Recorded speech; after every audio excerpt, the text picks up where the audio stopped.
Entrepreneurs are not created in the classroom. Most of them suffocate there. We are joined by Scott Lingle, co-founder of High School Hustle, a nonprofit that has helped over 2,500 Indiana high school students launch real businesses, and they've generated over $1 million in student revenue across 50 high schools statewide. He built this by replacing every textbook with one thing: a real business, real mentor, and real money on the line. Today, Scott is breaking down how the program actually works, real student stories that prove it, and where he sees the future of education going in America. Scott, I'm a freshman, day one of High School Hustle. Ready to go, excited, don't know what this is about at all. Walk me through exactly what I'm about to experience. Yeah, High School Hustle started by me and a guy named Peter Servas.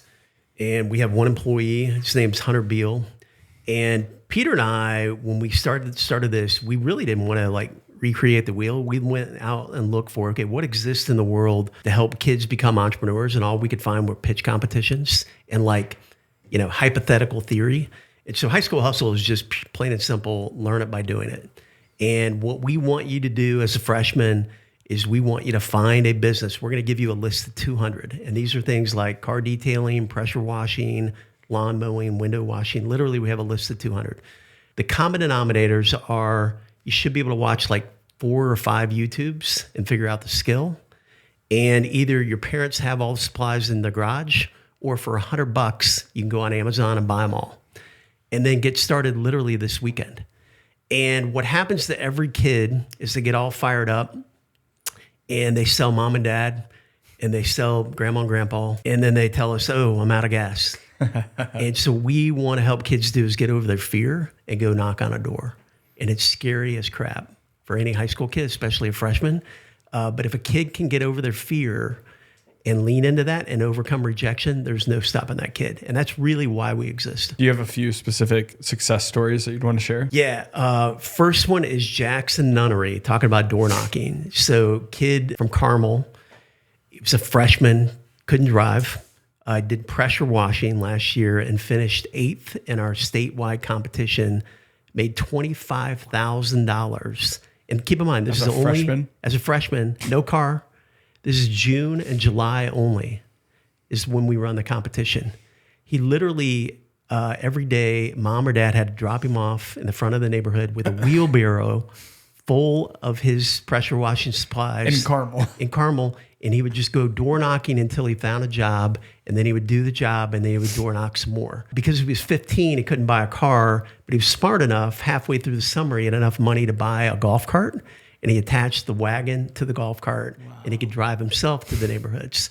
Well, we get to the end of the summer, and he looks at the leaderboard, and he's like, holy crap, I'm not going to make it unless I make $5,000 this week. It was final week. Quick break for a second. If you're doing any kind of renovation work in Indy, you already know finding the right vendor partners is half the battle. It might be the entire battle. Best Flooring is one of those partners for us. Phil Nelson and his crew offer the best selection out there, from a single bathroom refresh to a full gut job. Check them out at Best Flooring on Lake Plaza Drive. Use Apple Maps to get there or Google Maps, whichever one of your choice. Phil's got floors and you need them.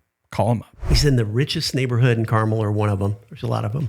I think he was in Bridgewater. And he's at one of the wealthiest houses in the neighborhood. And he walks the property with the owner. And he knows he needs to make $5,000. So he drops, the guy says, what do you think? He's like $6,000, because he thought, man, I got to leave room for negotiation. And the dude, wealthy dude, owns 3 businesses. And the dude pops his head in the house, said, honey, what do you think? $6,000 sound good? She said, sounds great. And he made $6,000. Now, also what you should know about that story, he figured out halfway through the summer, if he did both the jobs and the door knocking, he was not going to make it. So he hired 2 buddies, and he taught them how to do pressure washing, and he paid them $30 an hour, which is double what you can make at Mike's Car Wash. That one job that he made $6,000 on, he outsourced to his buddy, and it took 30 hours, a big job, but he paid $900 in labor and made $5,100 in profit. Wow. Incredible. Just for getting over his fear to go knock on the door. A freshman.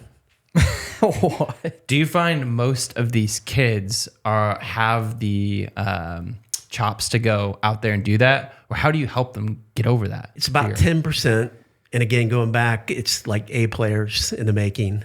And I think it's mostly, I hate to say it, they already have it in them. I think we bring it out by encouragement, we have a ton of contests and incentives and competition, these leaderboards. We help nurture it and get the spark into a flame.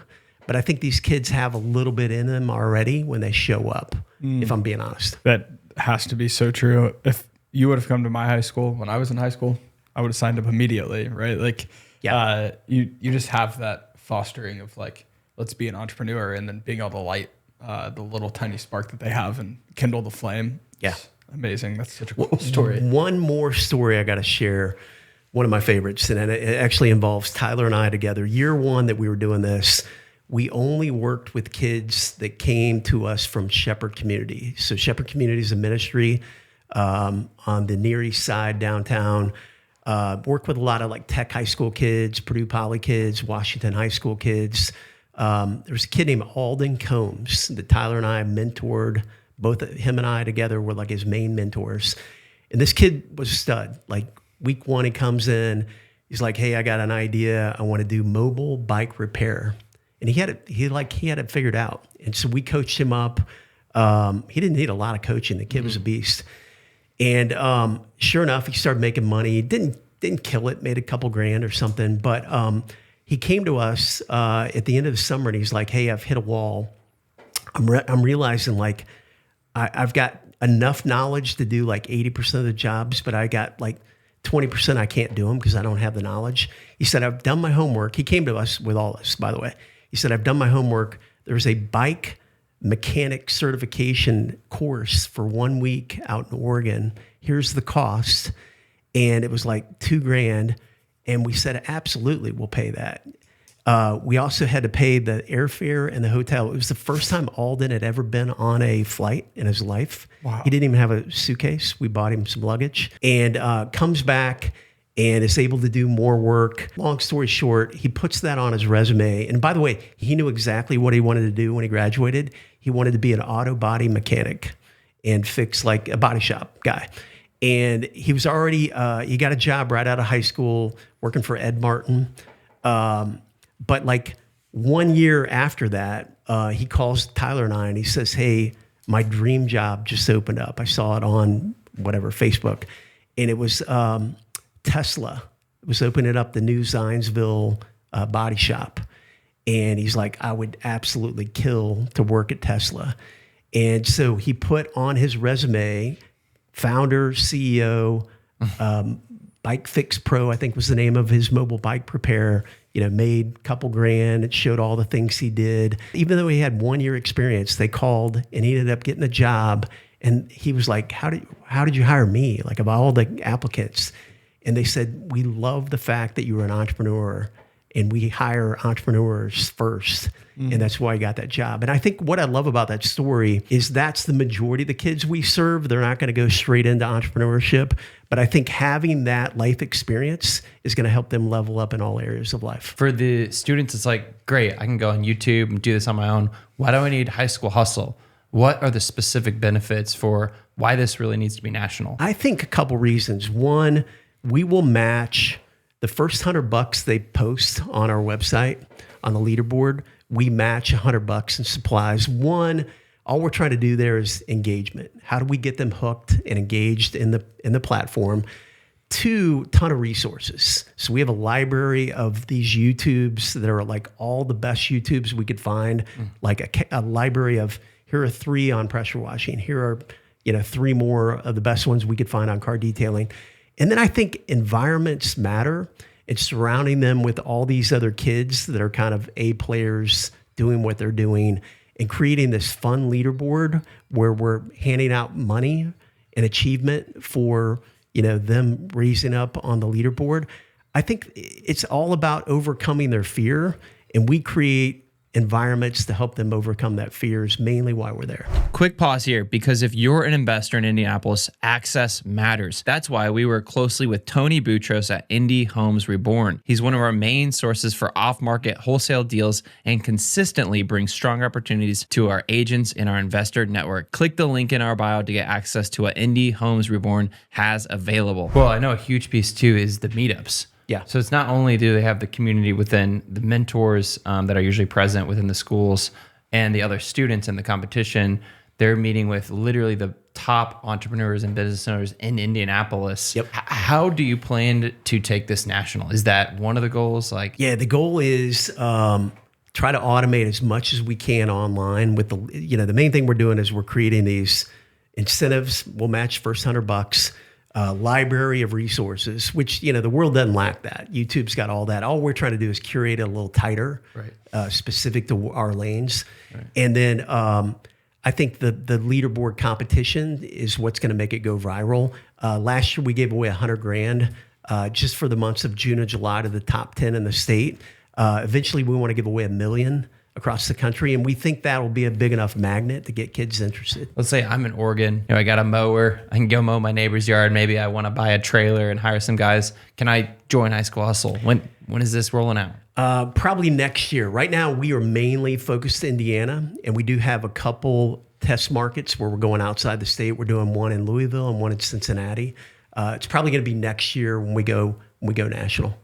But if we have a kid that's like, we're looking for hustlers that are willing to cold call us and hit us up on DM us. Right. And we might make exceptions. That's huge. Are you guys on YouTube? We just started. Hunter Beals putting out a ton of content right now. Let's go. Highschoolhustle.org. Yep. Look them up. Highschoolhustle.org. And if you've got that mower in Oregon, start cutting grass and let's go. Call Scott. Well, one last question here. I think I know the grander vision, which is traditional education is very bureaucratical. You're sitting in a classroom. The real studs are bored out of their mind. Right. They're waiting until they get out to go get competitive with sports or video games or maybe entrepreneurship. How does High School Hustle fit into education for the next generation? I'll go back to my passion. I feel like God's put me on this planet right here and right now to raise up the next generation of entrepreneurs in a kingdom-minded way. And I think two things change the world. One is Jesus, and two is entrepreneurship. And you combine those together, literally you can change the world. So I'd start there. And then I think what the world lacks is learning by doing. If you go back, I think a better model than our current education is apprenticeship. I think that worked 10 times better than what we're doing now with education. And if you think about anybody that's had success in the real world, you probably had a mentor and an apprentice that told you everything you wanted to know specific to that lane. And that's what we're trying to do. We're trying to bring the apprenticeship model back. I think that model works extremely well. Most trades still operate in that 100%. model, and the unions seem to thrive pretty well. People Right. stay in those industries. Right. I don't think that there's Is High School Hustle gonna take out college? I don't know that we're not necessarily anti-college. I think it's got its place. I do think it's broken and needs a lot of repair. But I think for the right kid, we got 10 kids last year that made $30,000 or more during the summer. Half those kids don't need college. Right. No, not at all. This is for that 10% that wants to learn unconventional, 100%. figure it out themselves, and they probably will just go straight into entrepreneurship. But Right. a lot of people need the training wheels of Right. the community and relationships built through college. So I think there is definitely still a place for that. Yeah, I love that you guys are changing the word entrepreneur. It's from a stigma or a filthy cash machine to this faith-driven, faith-oriented mission and purpose. So Yeah. keep doing Huge. that. I love watching. Thank you. Love being a part. That's huge. HighSchoolHustle.org. Check it out. Thanks for coming on the podcast, Scott. Appreciate it, guys. Thank you.